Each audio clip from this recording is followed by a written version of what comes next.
Oh ho, away, away, away. Oh ho, away, away. Welcome to our channel. Today, we will dive into the shallow mindset of some ZanuPF apologists who are still ululating and praising a government that has been delivering nothing but suffering, poverty, breadcrumbs and peanuts since the year 2000, which marked the beginning of one of the biggest economic declines in modern history. An aloof UK-based Zimbabwean defends ZanuPF.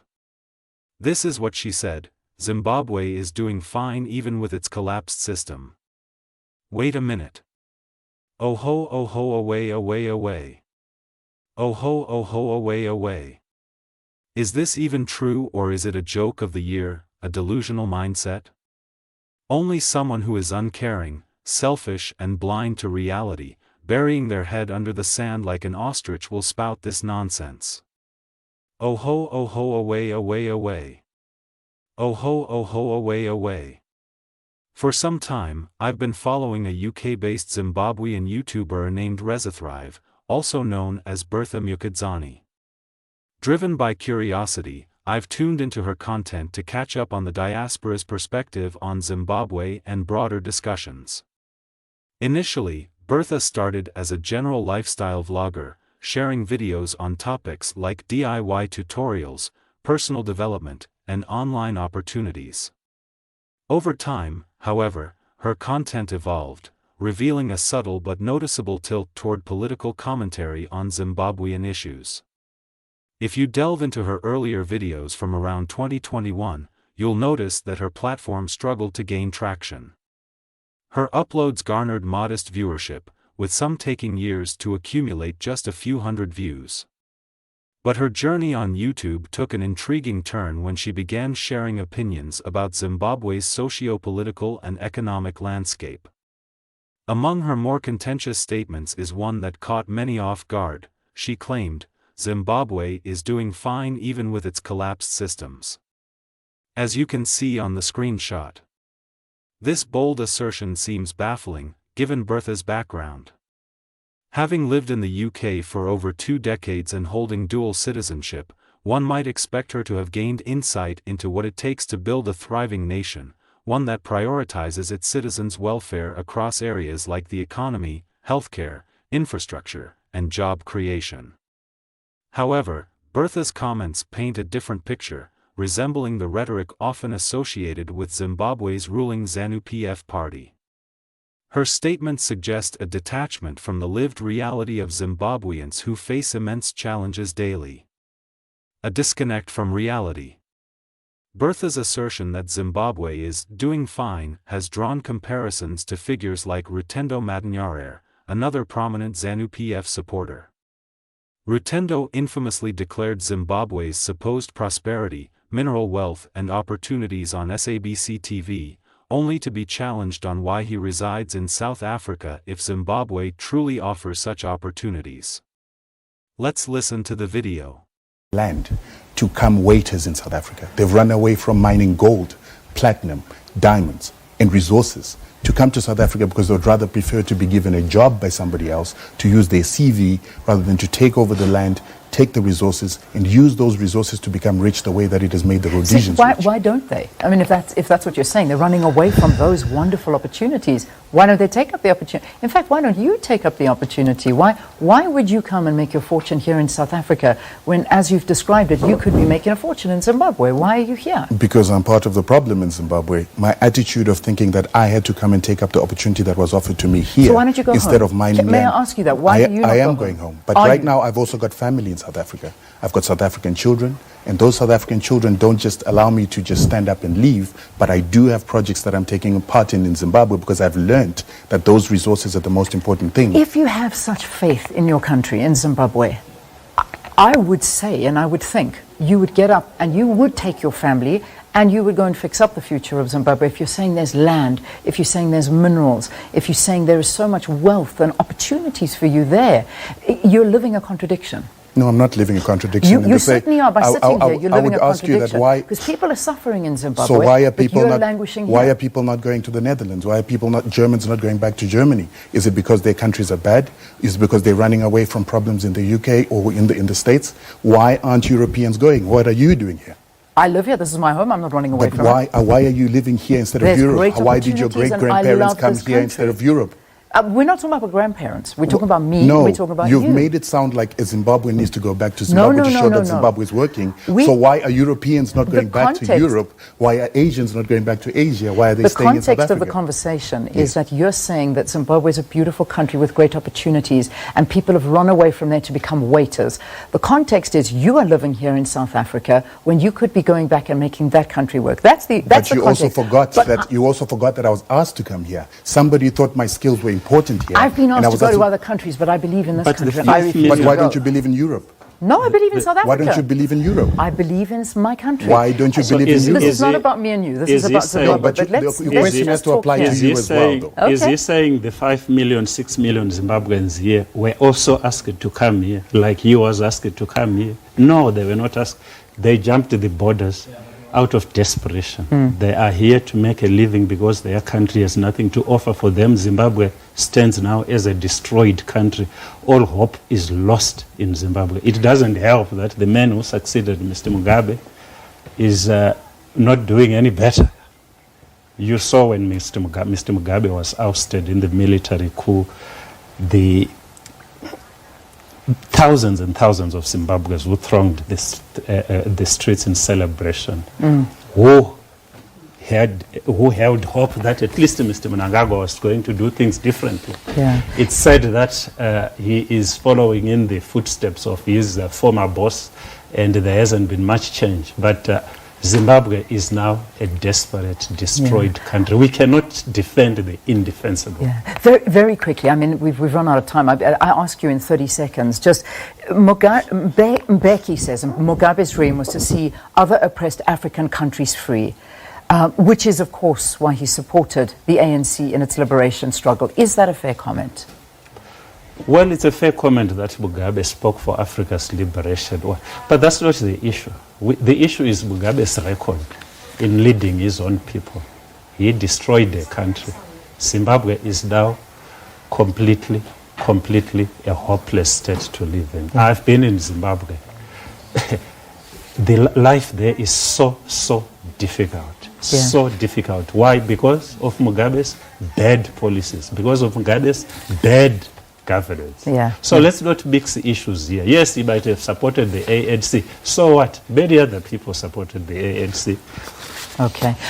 We have to leave it there, unfortunately. I'm sure you want to have a closing word. Yes, absolutely. And in 10 seconds, very quickly, please. Absolutely. Yes, Zimbabwe has got its benefits, but we also have to acknowledge that it's at war.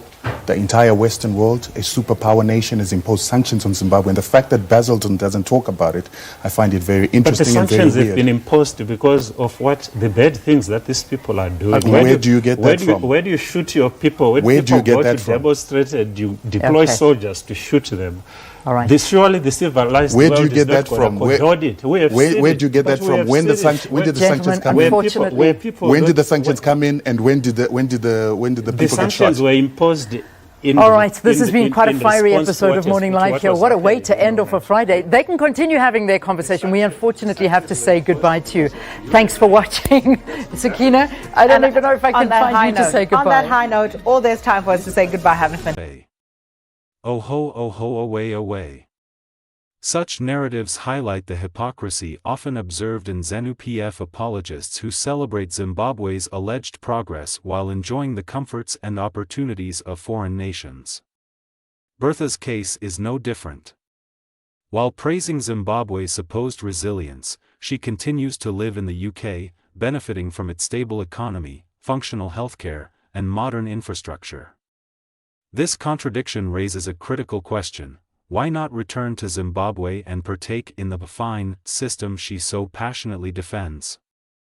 Narrow-minded narratives. In one of her videos, Bertha dedicated an entire 15 minutes to advocating for the renaming of English suburban names in Zimbabwe to Shona or Ndebele names. While cultural preservation is essential, her argument seems misplaced when juxtaposed against the country's pressing issues, such as poverty, unemployment, water and electricity shortages, and a crumbling healthcare system. Let's listen to her speech. You know what, I really didn't want to make this video because it's a video I didn't think I would need to make in 2024, but I'm making this video anyway. And I've been sitting on this article for a couple of days now. I've just been sitting on it, reflecting on what I had read, and I had to read it a few times just to make sure that I understand exactly what is being said, that I didn't get anything wrong and so forth. I had to read it a few times just to understand. And most of you would have read the article by now anyway, and I'm sure people have been discussing it as well. But I just thought, you know what, let me come up here and give my 2 cents, because this video is a reaction. It's purely my opinion. And quite frankly, I'm a little bit disappointed. I have to be honest. I'm a little bit disappointed. That's why it took me a while to make this video. I had to process my thoughts, my feelings, my emotions, because, as I said, I couldn't believe what I was reading. And obviously you can see it on the screen. I'm talking about the article which says, "Welcome to Little England, a street name split city neighborhood." It's about a neighborhood in Westgate, Area D in Harare. You know, it's got beautiful houses according to this article. Now the fracas or the argument broke out when it came to the naming of the streets in that area, because according to the article, for a while the streets didn't have names. So the community had to come together and decide what names to give to their streets. So when it came to the decision, there was a split among the people. Some wanted English names only, and some preferred Shona and Ndebele, or they suggested that we should also incorporate Shona and Ndebele names as a representation of the culture, you know, our culture as Zimbabweans. So that's why they felt that it was also important to have those names. And according to the article, that suggestion of incorporating Shona and Ndebele names as well was rejected by the majority. It was rejected outright. Now, I don't care what you name your streets. I don't. That's not why I decided to make this video. The reason I'm making this video, or the reason I am bothered by this article or by what happened with this community, is what was said about the Shona names and the Ndebele names. It was the reasoning behind it. It was the thought process. Now I'm going to read some of the statements so that you can understand where I'm coming from with this. And of course, I'm going to give my opinion. I'm going to state exactly why I'm disturbed by this. So this is what was said, and I quote, "Some said if they give the local names or Shona names, it will reduce the value of the suburb. So having a Shona name or a Ndebele name, according to this person, reduces the value of that place. For example," and I'm still quoting, "for example, having a street name like Mupuranga, they felt it can reduce the value of the place, just like a high density area." And of course, because it was done democratically, people were asked to vote, the minority lost because the majority felt that they should do away with Shona and Ndebele names altogether. Now, as I said already, I don't really care the names that you give to your streets. I mean, I have an English name myself. So that is not the issue here. The issue here is the mentality, the thought process, or the thinking behind it, the argument itself. That is what I've got a problem with. For us Black people, Zimbabweans, African people, for us to say that our culture, our language, our identity degrade us as Zimbabweans, as African people, for us to say that, for us to even say it out loud, for me, it shows that there is a serious problem. There is a serious problem. Because what is so degrading about having a Shona name? What is so wrong? What is so degrading about having a Ndebele name? What is so degrading about that? What is so degrading about your own culture? What is so degrading about your own language? What is degrading about that? What is demeaning? Why would you lose value simply because you've given the street you live in a Shona name or a Ndebele name? Where is that thinking coming from? Oh ho, away, away, away. Oh ho, away, away. Renaming suburbs will not create jobs for millions of unemployed Zimbabweans. It will not bring food to hungry families, repair dilapidated roads, or provide medicine to struggling hospitals. This focus on symbolic gestures rather than tangible solutions reflects a ZanuPF-inspired mentality that prioritizes diversions over development. The irony of cultural advocacy. Bertha's stance on preserving African culture is further muddled by her personal presentation. In her videos, she sports blonde, European-style weaves, red lipstick, and what appears to be bleached skin, choices that contradict her criticism of Zimbabweans for allegedly abandoning their cultural roots. Oh ho, away, away, away. Oh ho.